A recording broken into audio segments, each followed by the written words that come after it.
Welcome to the Intuitive Inc. radio show live with your host, Servet Hassan, with another inspiring author who can help you discover your true potential. Live on ClearSource Radio.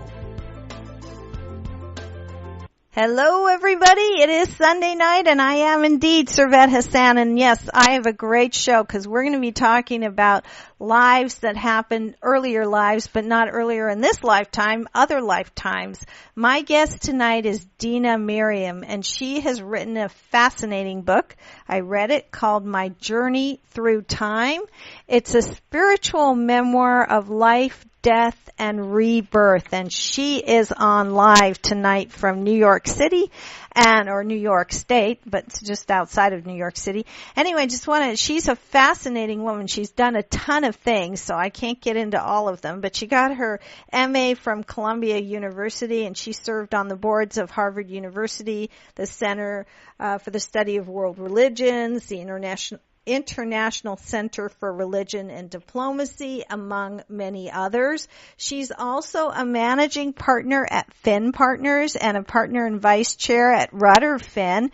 And what she does there is cultural marketing, creative services, corporate responsibility, and work for religious and nonprofit organizations. She also manages their arts and communications counselors division, which sounds fascinating to me because it develops cultural programs for corporations and governments. And she also serves on a coexistence initiative to develop a greater awareness of the need for coexistence training as an essential component of the educational system, which is true.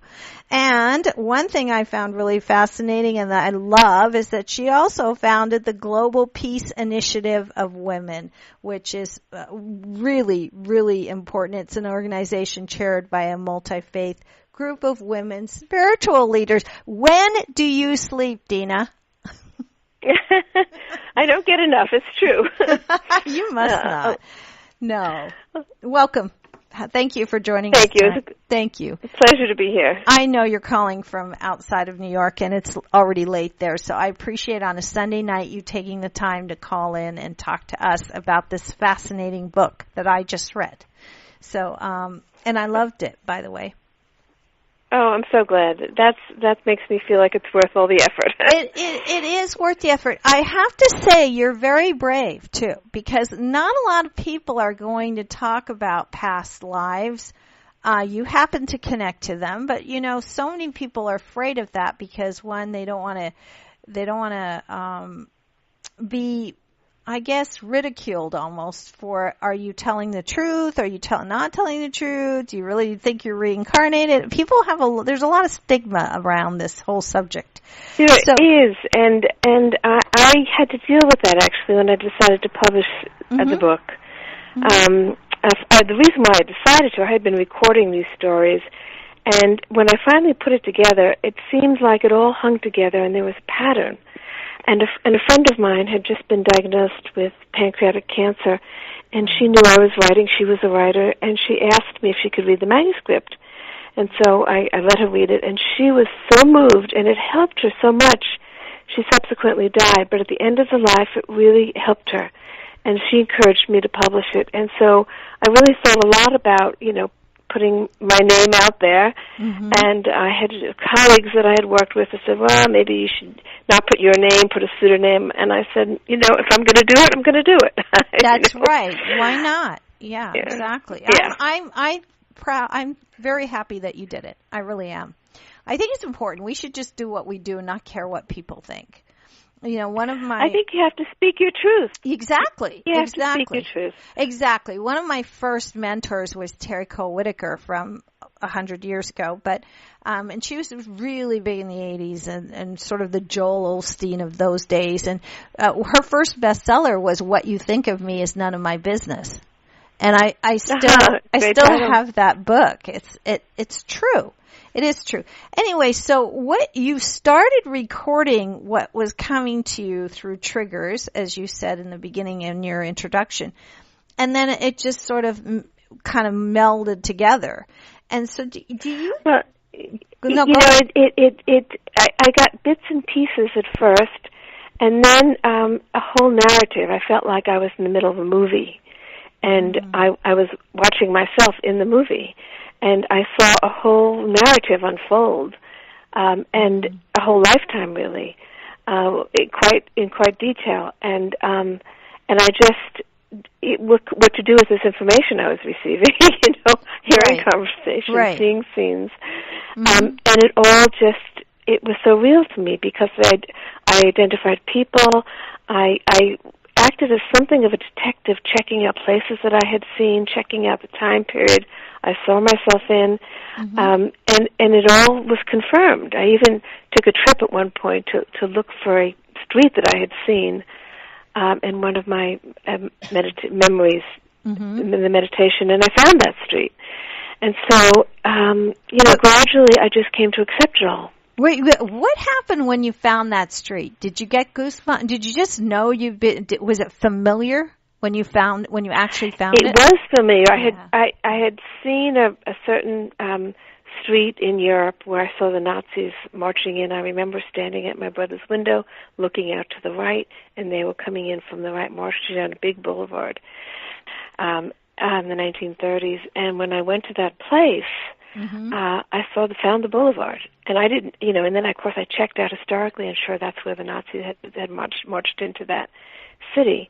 And so early on, I did a lot of this kind of checking of myself, of things that I had seen, and then it was a very, very strange experience, Oh, I bet. Yeah. I bet feeling that I had that all of these, but it was so familiar to me. It didn't. In one way, it was very strange. Another way, it made total sense. Right, exactly. Now, do you think, like your friend, the one who passed on with pancreatic cancer, do you think you knew her before? I haven't. We were very close colleagues and friends. And I haven't seen where I knew her, but there was a familiarity there, and I think that's a sign. If there's somebody that you're very comfortable with, and just an immediate closeness, I think that's a sign that there's a previous relationship. Right. And so I think that we did obviously have something, but I haven't been able to see it. I mean, there's so much more that I haven't seen. I feel like I've just seen the tip of an iceberg. You might someday. I remember when my daughter was in high school and we got into it. She was a teenager, and I came from a third world country, so I raised a young woman to be powerful and strong and stand up for what she was. So she let me have it, and we went at it.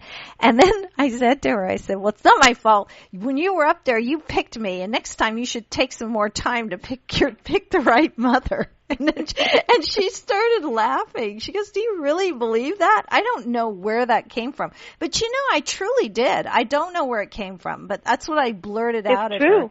I said, but it may not be conscious. No. We definitely choose the situation where we can learn the lessons, have the experiences that we need to have, but it may not be a conscious, yes, I think I'm going to come to that one. But I think our soul is drawn into a situation where the conditions are right for us to fulfill certain desires. Right. Exactly. But and I also mentioned to her that maybe in some past life she was my mother, and so this is actually all her fault. Well, that's possible too. That happens. I know. She didn't buy any of it. She's a lawyer. She has that analytical mind, so she was like, no. But I truly do believe that. I actually do, because I think that I don't think there is time anyway. I think that none of us really die. I think that we move on, and that's just what I believe and have been taught. And I do think that we circle around certain people and we bring them back in because there's some our soul grows every time we come here. And there's something It's a journey of growth. Exactly. Exactly. So and I think that more and more people are identifying glimpses that they've had. So I think it's much easier to talk about this now than it was, say, 20 years ago. Exactly. Because I think most people have had premonitions or some experience which has given them an indication that this is not the first time around or the last time. No, absolutely not. So, I don't think. So now it seems, that's one of the reasons that I was thinking about, whether or not to publish the book. I realized that things have changed. People can talk about this much more openly. There's much greater acceptance, and also people are really exploring death in a different way. That's almost the last frontier. And can we come into a new relationship with death where we don't have the fear? That was one of my hopes for the book, that it would help people ease the fear of death. Right. Good. Yes. Because we shouldn't be afraid of that, moving on to the next dimension or however you want. But I'm not afraid of it, but I know that a lot of people are, and this is very helpful, I think, because when you know that, you connected with, I think in one of the first stories in your book, you connected with a mother in Russia. That's right. And it made you both feel good, which exactly. is good. How can that be a bad thing, Yeah, at the end of the day, it's a positive story. Things that are left undone, you get to fulfill at a later time. When you leave prematurely or lose a loved one early on, you'll connect at a later point in time. So it's just that we have to have the longer view and not just think in terms of one life. I think that's critical, not just thinking in terms of this short span that we have here, but thinking of this as an ongoing journey. Exactly. But do you think that people should try, because I know a lot of people that try, I don't do this because I think my past lives can stay past lives. I have enough to do in this lifetime. Yes, I understand that. Yeah, but what do you say to people that want to connect with their past lives but can't, or are still trying to? I generally am cautious about past life regression because somebody is hypnotizing you, and it's always a bit of a risky thing. Unless you have a real need to know. If you have a need to know, if there's something that is deep that's bothering you, and you feel it comes from your past, and you want to clear it, there are people who can help you do that. But you have to make sure you're with a very trustworthy, reliable person. Right. So my general feeling is if whatever comes to you is for a purpose, and if it doesn't come to you, that's also for a purpose. And there's no need to pry open the door. If the door opens of its own, well, receive what's being given. And if it doesn't open, it's not necessary. Right. In other words, don't go look for it. I think. Don't go look for it. Right. Yeah, exactly. Like I had a client tell me one time that she'd always been afraid of the water, and what happened? I think around in her 30s, she suddenly understood, or something came to her, that she had drowned in a past lifetime, and the age she was, that she died in that lifetime, was the age she was then, and then the water didn't bother her anymore. And that's interesting. And I said to her, look, if that works for you, if that's what came to you, there's a reason that came to you. Now, can you go in the water and you're fine? You could take swim, Yes, she said. So I said, yeah, go with that. That's great. She worked it out. Yeah. She worked it out. Yeah, she had to live. If you have a fear, then it clearly comes from something, from some past experience.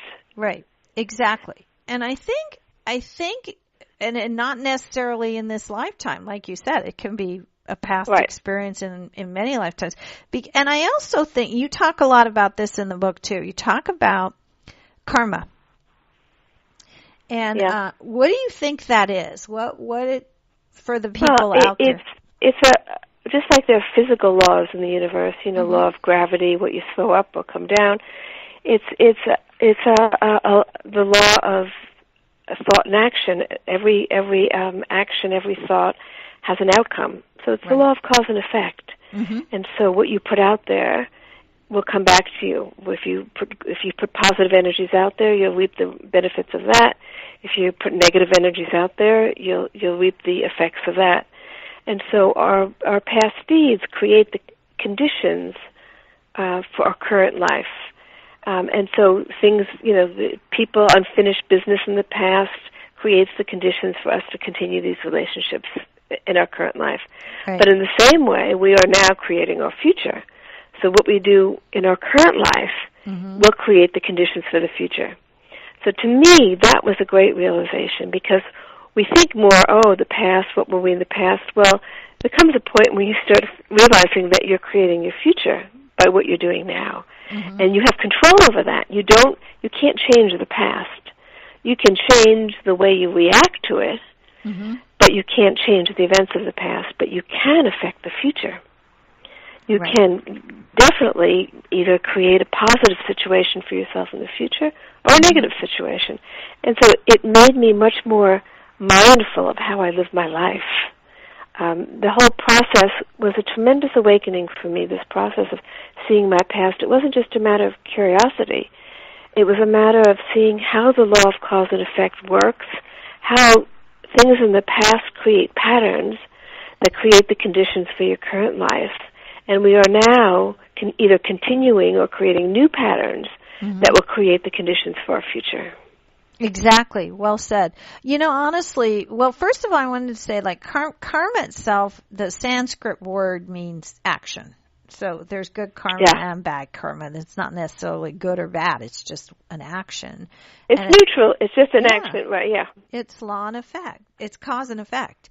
So true. And then, this is the reason I find your book so pertinent. I mean, it really, if you do get the message from your book, I think truly the underlying message here is that it's taking what you've learned and those patterns and that have woven together over several lifetimes that you've tapped into so that you can create a new future. That's exactly what the book is about, I think. Yes. And that was, I shared that awakening that I had, and I hope that's what people got from it, to understand the patterns. And I feel that my story is everybody's story. We've all been rich and poor and this and that, and all find ourselves in all different kinds of conditions. So we've run the gamut of experiences and had been in a variety of bodies and places. And when you see that, you can identify with many more cultures and religions and everything. And then you say, "My God, I've been through it all." And so there's no need to envy this or that. I've had that in the past, And so it gives you a sense of completeness. That if you don't have everything you want in this life, well, you've had it in the past. Nobody gets everything in one life. In one life you might be wealthy, another life you might have the ideal marital relationship, another life you may have wonderful children. You get different gifts in different lives, and you put the whole thing together, and it's like, wow. Right, and I think that I do think that somewhere, I think our lives are written on our souls. Some people have called that the Akashic records and Akashic record, yes. Yeah. Yes. And I think... And that's where everything is stored. Yeah, exactly. And that some masters can tap into that. I have on occasion. But it's not, I think it's about understanding that we are not that physical person. We are that soul person. We are spirit, and we are one with Source, God, whatever you want to call that. And that when we come here, it's a process, and we're learning something. And so you can't learn unless you go through certain things. And that includes being rich and being poor, and sometimes happy and sometimes not. We have to... Well, that everything is... People sometimes misunderstand karma as punishment. But there is no punishment. No. I mean, there's no judge who's out there punishing you. We ourselves choose the circumstances for a learning, so that we can learn certain things, and we choose in each life. Okay, what am I going to take away from this life? What is going to be the learning in this life? So it's not necessarily a conscious decision, but the soul directs and guides us Right. Exactly. And I think because God or source, whatever you want to, the universe is love. So it doesn't punish. Exactly. It doesn't punish. But like I said to my daughter, well, you picked me, so, hey. It's kind of like, but I think when we were somewhere else on another plane, another dimension, that didn't sound so bad. Like, oh yeah, I'm going to go down there and, when I'm 30, my husband's going to die. And, actually he died when I was 35, but, and maybe up there that was like, oh yeah, you can learn a lot here, girl. You take that and take that. And and then I'm down here going, oh, holy cow, but I did, we don't necessarily, most of us don't remember our choices. We take on certain things, each life it's different. But one of the other lessons that came to me after seeing all this was that the thing that remains, that we take with us, is the love that we have from life to life with different people. For me, it was often the guides, the spiritual teachers that I had at different times. I still am connected to those beings. I still feel their presence at times. Yeah. And so it doesn't, those relationships don't die. No. And to me, that was a very beautiful realization to know that the spiritual guides that I've had in the past are still with me. And that love still transcends, different bodies, different times. It's irrelevant. It doesn't matter. Right. Love still vibrates. Exactly. Love does, and love never dies. And I think that's the point, because at the end of I don't think there is an end to, there may be an end to this physical body, but I think at that point, I don't think it's about anything else. I don't think it's, well, I did a great job, I had a really great, I accomplished this, and this. I think when you're on your deathbed and you are moving to the next level, you're just thinking about love. Who did I love, and how much did I give, and how much more can I give?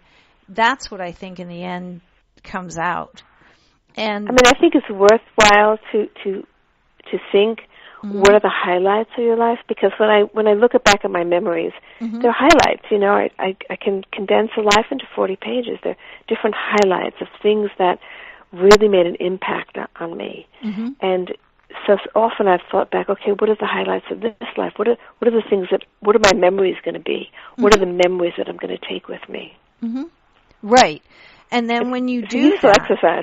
Yeah, and when you do that, I think you live a more fulfilling life, because then it's, even when it's about doing a great job or whatever, you're thinking about the people you helped, or how they helped you, not about, I made a lot of money. I made $300,000 a year. Who cares? You don't care about that when you're going. You can't take that with you. What you will take, not at all. No, it's not like, oh, I was worth $100 billion. Yeah, who cares? It's who did you help? How did they help? And who do you love? And what did even if you just help a child. Turn a new leaf and get them going or something. Those are the things I think you remember. Any positive impact that you've made stays with you. Right. Yeah, exactly. I think that's true. I think we think it's the negative things that are keeping us stuck, or, well, actually they are. But we can let those go too more easily if we understand, like you have, that it's just one thing. It's just a tiny speck of nothing, move on. Once you learn the lesson, once you learn, there is a way to kind of neutralize the impact of the karma if you understand, and if you learn what you need to learn from that situation. Because the whole process is just for an awakening. As I said, there's no punishment there. It's just to help you realize what the spiritual lesson that needs to be learned. Right. And the universe is infinitely patient. It'll just give you that lesson. Compassionate. It does give it back to you again and again. That's why I think a lot of relationships, even here in one lifetime, they pick up where the last one left off if you don't quite get it yet. So conceivably, if you don't get it at the end of the lifetime, that's going to repeat again in the next. So that you... Well, I think that's one of the easy things to see is that if you have a troubled relationship, that much better to work it out now than to have to come back and deal with it again. Do it again. And did you see that in your past life recalls that you've had in this book? By the way, everybody out there, it's called My Journey Through Time. And it's Dena Merriam we're talking to, and it's a spiritual memoir of life, death, and rebirth. But did you see that in your past life recalls, that you were repeating a lesson that did not get learned? I'm still processing a lot of there's no end to the story, really. Right. I'm still discovering new things about the different memories that I have. People come into my life and I can place them. I could see where my children were in my past. And with one of them there was an unfinished relationship there. He had been a son previously, but there had been an unfinished relationship there. So I think, but there are other people, that I haven't been able to find. I've had a very close relationship with my father in this life. I have not been able to find him in my past. But as I said, I saw the tip of the iceberg. Right. I saw 7 lives. We've had how many? Exactly. Yeah, exactly. You can't really. We're halfway through the show already. Can you believe that, Tina? I could talk to you for hours. Yeah, I'm glad I looked up because I could just talk to you for hours about this because it's fascinating. And, you've tapped into that. And I know from reading your book that it's real. Do you know? It's truly your experience and you're sharing it to help people. And that's what I got from it. I tried to be as honest as I could about what my experience was, how these things came to me, and what I understood from them. And as I said, I'm still coming to new understandings of what I've seen and continue to see other things. And so it's a never-ending process. The universe is vast, our experience is vast. Right. And when people say to me, okay, what advice can you give to people? I don't advise people to go dig into the past. What I advise them to do is take time to reflect on their life. I think reflecting on things that you feel need attention, things that you feel are habits that get repeated, things that you'd like to change, things that you would like to aspire for the future. I just believe that reflecting will give you lots of hints and cues about the guidance of what you need to attend to. Exactly. Yes, I do. And also you touched on it earlier, if something's not right, fix it now. In relationships. Fix it now. Yeah, fix it now in this lifetime. Don't worry about where if it comes to you, great, but don't worry about it. If there's a particular relationship that's difficult, there's a reason. And it's better to try your best to resolve that here and in the now than any other time. Not the past, not the future. Right. Just now. Do it now. That's what I think. Yeah. Anyway. Yeah. Go ahead. No, go ahead. I agree. Yeah. I was going to say, if there's anybody out there brave enough to call in that has a question for Dena, the lines are open now. It's 949-313-8880. Perhaps you've had an experience and you have a question about that, or just a question for Dena herself. She's fascinating anyway. I'd love it if you call in 949-313-8880. Now, Dena, I know your book is we have a caller. So here we go. Hold on. Let's see who's calling in. Hello, caller. Herself. She's fascinating anyway. Hello. I'd love to call in 949. Yeah, I have a question for Dena. Yes. Go ahead. No, your book is... Oh, we have a caller, so Yes. here we go. Hold on. Are you there? Yes, hi. Hi, is Dena there? Yes. Dena there. Okay. Hello. Yes, I'm here. Caller. Okay. Are you, caller, do you have the radio station on in your home right now? Because I could Yes. hear it in the background. Could you just turn it off while you're turning, or move it away while you're asking the question? Because it was playing in the background. Okay. All right. Okay, let me put it away. Just a Okay. second. Okay, thank you. I appreciate that when the radios, because we're live radio, so I was Okay. hearing an echo. Dena, are you there? I'm here. Yes. Okay, caller, ask away. What's your name, first of all? Hi. Mm-hmm. Oh, my name is Carmen. So my question is, I actually used to love flying, in airplanes, going places and everything. And then over time, I have developed this fear of flying that keeps intensifying as time goes by. And I was wondering, is there a way to know, or are there any clues as to whether a fear of flying, in my example, is because of a past life where I died that way, or is it just a common fear that I have? How do you think one can make that differentiation? Well, I think that if you have a very, very strong fear of something, it could be flying, then it most likely comes from something in the past.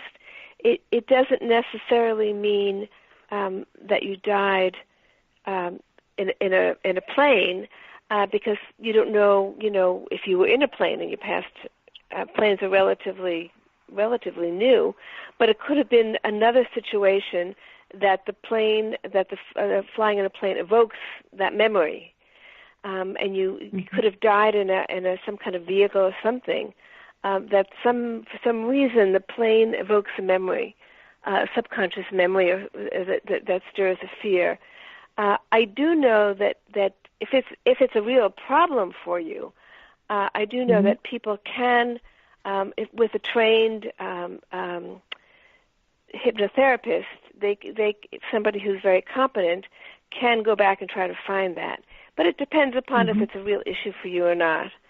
I did know somebody for whom it was a real issue, and they went back and they were able to they couldn't find the cause of it, but they were able to overcome the fear by just going back into the subconscious and kind of reworking that experience in their subconscious mind.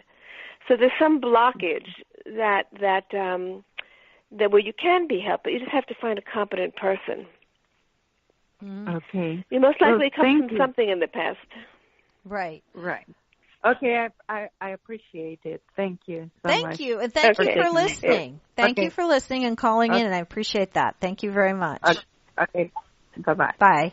There, we had a brave person. If there's another brave person out there, call in now. We have Dena Merriam on the line. Her book is My Journey Through Time, and it's a memoir of her life, death, and rebirth. And she's very knowledgeable. So please call in if you'd like to, 949-313-8880. Oh, that was interesting. Thank you, Dena, for taking that question. Yeah, I think that there's a lot of people we have another caller. Have some intuition that this comes from a past. Yeah, go ahead. We have another caller. And how do you? Yeah. Is there another caller? Yeah, there is another caller. Yes. Hello, caller. How are you? Hello. Hi. I'm well, and yourself? Good. How are you? How are you doing tonight? I'm okay. Good. I had a question for Dena. Okay. I do have a difficult relationship with a parent, and I, at this point, have no interest in resolving it, but after hearing that I should take care of it now so I don't have to deal with this in the future, any tips on or suggestions on forgiveness and letting things go? Well, I think that sometimes all you can do is tend to your part of it. If your part of it is clear, in other words, if you're not harboring resentment or anger, and if you've kind of neutralize that. You can't really control how the other person's going to react. I went through an experience like that where I had a very difficult relationship with my mother for a number of years, and it was mostly coming from her. But I recognized my part in it also, and I really did a lot of work within myself. We didn't speak for years, maybe 4 or 5 years, and I did a lot of praying about it because I wanted to resolve it because I didn't want to carry anything over. And then it was almost like a miracle. Something just shifted, and now we're closer than we've ever been. But I attribute it to my. It's not. I mean, I couldn't call her. There was nothing I can do. I just had such an intense desire to get rid of any kind of negative energy between us and just make it at least neutral. And now I look back and I say it's really almost a miracle because we really have a better relationship, and she's in her 90s now than we ever did. So I think that all you can do is work within your own, do your own part. And whatever anger you have or whatever kind of unsettled feelings you have toward her, try to forgive her. She's just human. The way I looked at my mother, she had favored my older sister, and I finally just said to myself, does it really matter? You know, I'm a happy person. It's okay. It didn't matter to me at a certain point. You know, whereas when I was younger, it created a lot of pain in me. And then I just let it all go. It took me years, though. It took me, years of really trying to do this. And it might not have happened. I was kind of resolved to the fact, well, maybe we're just going to have to deal with this in the future. But I'm very grateful that it did. So I don't know the particulars of your situation, but I would say just work on trying to let go of whatever issues that you have. You can't affect her side of it, but you can affect your side of it. Does that make sense? Right. Yes, because I believe forgiveness is a gift you give yourself because the other person's day is not going to change. So I agree. It's up to me to work on my side of it. I just, this was not, it's not my mother, it's my father, and this is a person I would not have wanted to know. And I'm not sure how I ended up in his family, but I certainly don't want to do this again. So I will work on that. Well, I think you can. I think that sometimes you get born into a family where somebody is so different, and you don't share values. The values are so different, and you can love the person from a distance because you can love all beings from a distance, and disavow the personality traits or the values, and neutralize it that way.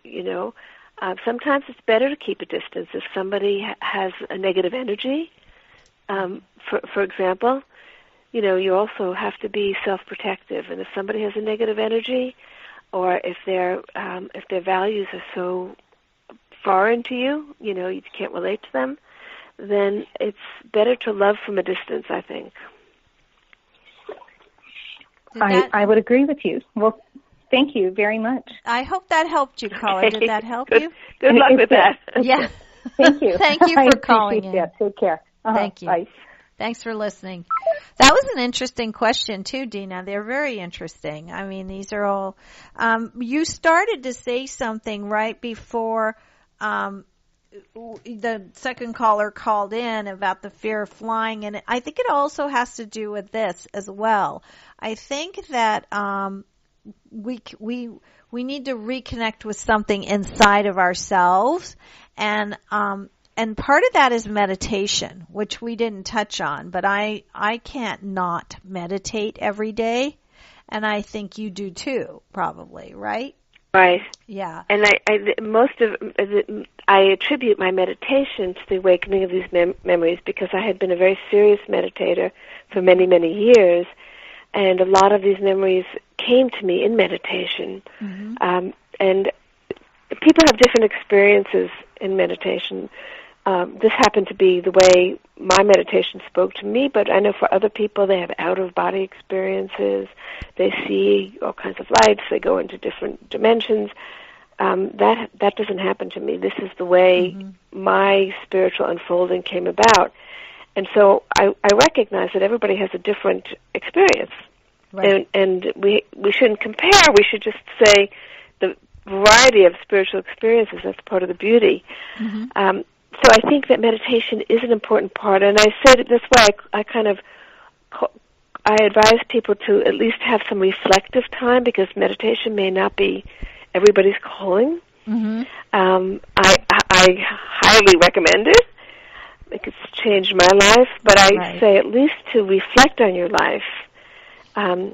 And this last call was actually very interesting, because sometimes there are problematic relationships that you can't resolve, and yet you don't want to carry them into the future. And so, how can you resolve them in your own heart, even if outwardly there's no change? Yeah, in other words, if you don't carry around the anger, because you can't control how the other person's going to react to you, or you can't control. I mean, if you have somebody who's a parent who's a mean, angry, abusive parent, you're better off keeping a distance, and you may never really resolve that relationship, but you can get rid of your hurt and your anger toward that person, and in that way, you're resolving it in your own mind, even if nothing changes on the outside plane. Right. Does that make sense?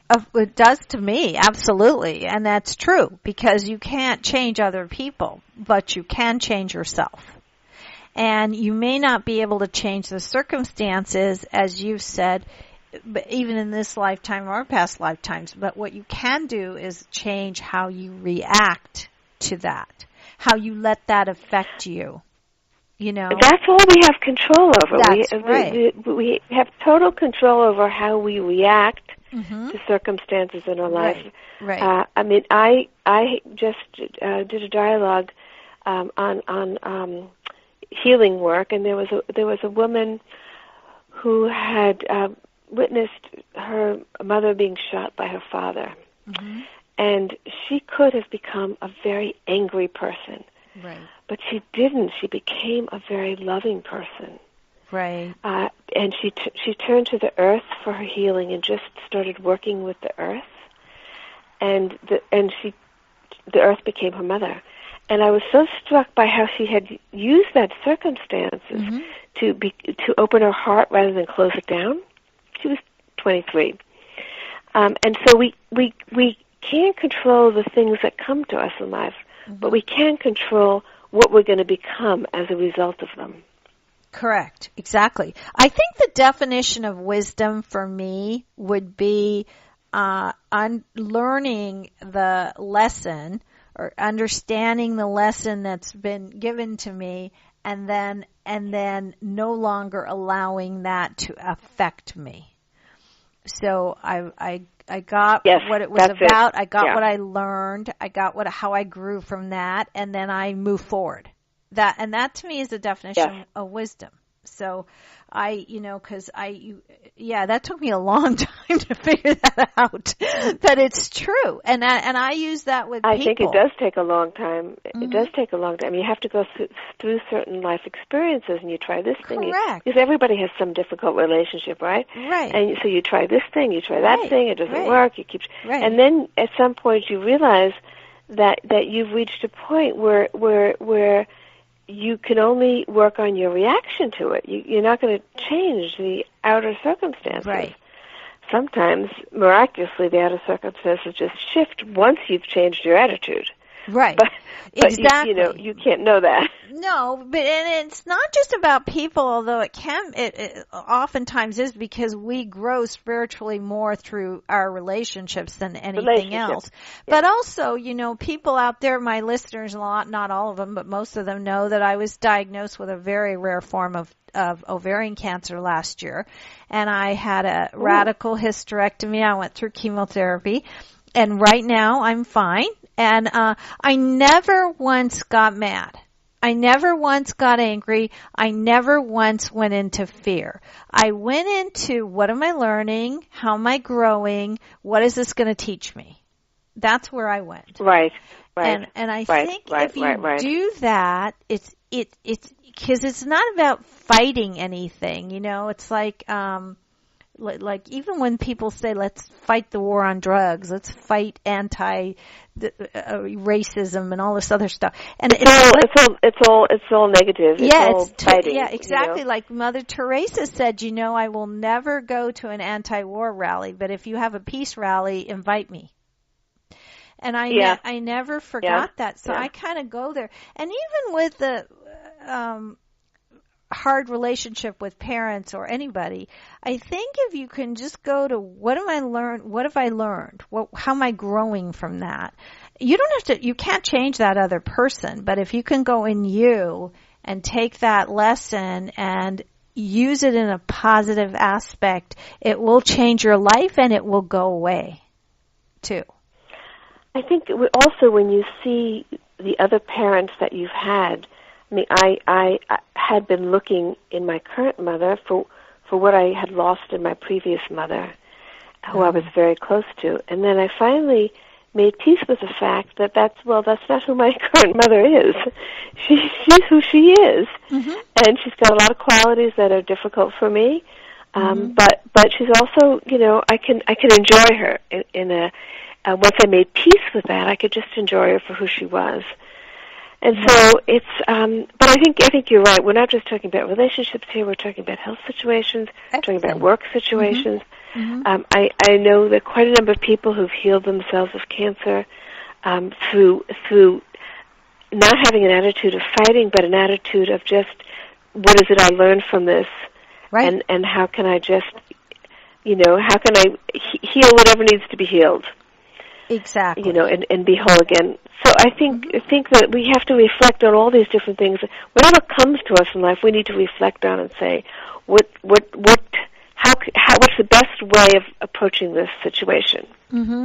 Yeah, when you do that, the most helpful way. Right. When you do that, you find a positive aspect to it, and it no longer can have a hold on you. It can no longer. And then when you free that up, things move. Things just, that's the law of the universe, I think. It just sort of will kind of open you up to being more of who you really are, which is why I think we're here, to be our true selves. And to Well, the mind is very powerful. We haven't yet tapped, we don't realize how powerful the mind is. And when I say that we create our future, a lot of it is our unfulfilled desires. If you had wanted to achieve something and you couldn't achieve it, there'll be another chance to do that. If whatever it is, each person has their own own world of desires. Right. What do you tell people though that don't believe in reincarnation? That believe in an afterlife, let's say. I know a lot of religions do believe in an afterlife, but not necessarily in reincarnation. Well, I address that a little bit at the beginning of the book, where I say that if you're attached to this personality, yes, this personality is going to be here only once. And then you'll be for a while in some other realm, a heaven realm, or wherever you find yourself, right? And then you'll be born again, and you'll have another personality. So it depends upon who you identify with. When I look about it, at the very end of the book, I say, well, who am I? Am I this one? Am I that one? Am I this one? Am I Dena? Which one am I? And then I say, I'm all of them and none of them, because I'm beyond them all. I'm beyond the personality.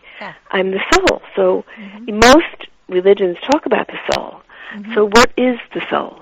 What is that pure spirit? It's certainly not the personality. Personalities, have likes and dislikes and strengths and weaknesses, and we have all kinds of qualities and characteristics. And some of them, go from life to life, and some of them don't. you can be very, very smart, brilliant in one life, and then not so smart in the next life. Exactly. Depending on, what circumstances you call up. You can be beautiful in one life and not in the next. Right. So if you believe in an afterlife, well, that's true. When you leave this body, you do go to that place, but you don't stay there forever. No, exactly. You might stay there for 10 years, you might stay there for 50, you may stay there for 100 years. And right. that may feel like an eternity. Yeah. But at some point, unless you're enlightened, you haven't fulfilled all your desires. Mm-hmm. You want to come back again. You want to embody again because there's things you want to do here. It's by your choice, really. Yeah, exactly. Or there are those beings who maybe are done with reincarnating and who could stay in that realm because they're done. Well, I think they're still reincarnating too, but they're just reincarnating on a different level. They're yes. doing something different than we are. They're not just stagnant either. I think they still are, but that's just how. No. They're not. There's the whole universe is evolving. It's all about evolving to higher and higher states. Exactly. So there's no stagnancy, and that's why I say to myself, well, what do people think you do? You die and you go to heaven, and then what? Yeah, you just party for 100 years, or I don't know. Yeah. It's true. 1,000 million years. I mean, what? Yeah, it's like I mean, it was a real shock to me when one of my first gurus said to me, you're never going to die, and I was like, wow, that's terrible. And then I caught, then of course I learned and I understood. Now, what do you think of, because I think everybody's had a little bit of an inkling. What do you think of deja vu? Because I think everyone's had those moments where you're somewhere, you meet somebody and you just know you've known them and you don't, but you just feel that, feeling, where you've been somewhere before, you've met someone before. Yeah, I think that's an impression coming up from the subconscious. Mm-hmm. It's reminding you of something, either a memory of having met that person or been to that place, or a reminder of something from the past. I think sometimes the curtain just flutters open for a second, mm-hmm. and people have that. I had those quite a bit in my teenage years. And then even as a child, and I've seen with my own children that there are many impressions from the past that you can see in young children. They carry many of the impressions from the past. Mm-hmm. And then gradually they kind of get familiar with their new surroundings, and those impressions kind of mm-hmm. Get submerged. Yeah, exactly. But it's interesting if you watch closely children. Mm-hmm. Oh yeah, exactly. Children, especially when they're like 3 or so, they're still yeah. They say things. They come out with these statements and have strong inclinations towards something. Mm-hmm. They may love to drum when they're 3 years old, and all kinds of things where they just show a very strong inclination, and then that's something from the past. And then they carry on with what their new life is bringing them. So by the time they're 10, a lot of those impressions are submerged, or 7 or 10, something like that. Well, maybe, and sometimes, not. Sometimes there are child prodigies, and I think that's carried over from, so I don't think somebody learned to play the piano that well and they're 5 years old, or someone that's, singing like you can't believe, and I think that's carried over from another place and time, and they know it. Yeah, They've done I think so too. Yeah, I do. We're out of knowing that. I know we're out of time. Dena, we have to do this again. I can't. I know. Yes, the show's it's been wonderful. It has been. Again, your name is Dena Merriam, and I'm going to spell it for people. It's Merriam. And it's My Journey Through Time, a spiritual memoir of life, death, and rebirth. And I've read a gazillion books, as all of you know out there. And this is real. I mean, it's not done in a kind of airy-fairy way. It's really done well, and it's very honest and very open. And if you take all the lessons, you can apply them, even if you don't ever explore your own past lives, to use to improve the life you have now. That's what I got from it. and I loved it. So now I'm sure they could get your book on Amazon, but if someone wanted to get in touch with you, are you doing any talks, workshops, things like that, or do you have a website you want to send people to? I have a website. I haven't yet been doing workshops. I might at some point. Mm-hmm. But the website is GPIW for the Global Peace Initiative of Women. GPIW. It's Merriam. www.gpiw.org, and my email is mariamd@gpiw.org, and there's also a Facebook page under Dena Merriam, and also the Global Peace Initiative of Women. I admire that greatly. I'm very much into women's rights and all of those things right now, and cancer consciousness, obviously, but women's rights and cancer consciousness are my two new move forward, go out there. I'm still here for a reason, and I think that's one of them. So I know we are going to connect again because we probably knew each other in a past life. So I love you, and I just have loved this interview, and I thank you so much for taking the time on a Sunday night to do this. Thank you so much, Dena. Okay. Have a nice thank you. evening. It was a pleasure. Take care. Have a nice evening. Good night. Good night. Bye-bye. Boy, that was a quick show and flew by. So, and next week I have another interesting guest, Hafiz Soumani. He was a heading towards the Olympics athlete, and then got side railed with life and other things, and we'll talk about that, but he's put his life back on track. He's a very young man, but he's brilliant, and he's got a lot to say, and he's written a fascinating book, and we're going to be discussing that with him next week. So join me then. I loved Dena Merriam. Again, the name of her book was My Journey Through Time, and you can get that on Amazon or anywhere else. And my website is ServetHassan.com, ServetHassan.com. You can email me at Servet@ServetHassan.com. I love hearing from all of you.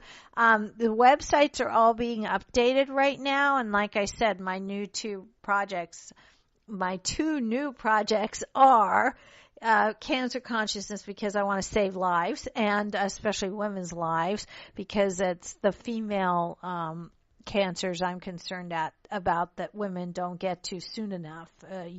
Ovarian, like mine, it's called the silent killer for a reason, but also uterine cancer and things that women don't usually discover until much later, and that's not a good thing. So I'm going to get out there and be promoting, and also women's rights like I've always done, but I'm just going to do it on a bigger level. So there's a reason I'm still here, and I'm sure I knew that from another past life. But anyway, it's all good. And so websites are being updated, the blogs are being updated, the podcasts, everything else, because Clear Source Radio is an iHeart radio station. So those podcasts are going to be coming out on iTunes and other things. So if you miss them, you can listen to me on your iPhone or any phone, any smartphone, actually. It's all good. Lots of new things coming up, and it's all about helping people find their true, authentic self, and I'm just going to keep doing that to help people as much as I can. So be you to the full, because that's what's truly beautiful, and that's what makes your life happen. And tune in again next week. Thank you so much for a great show. Good night.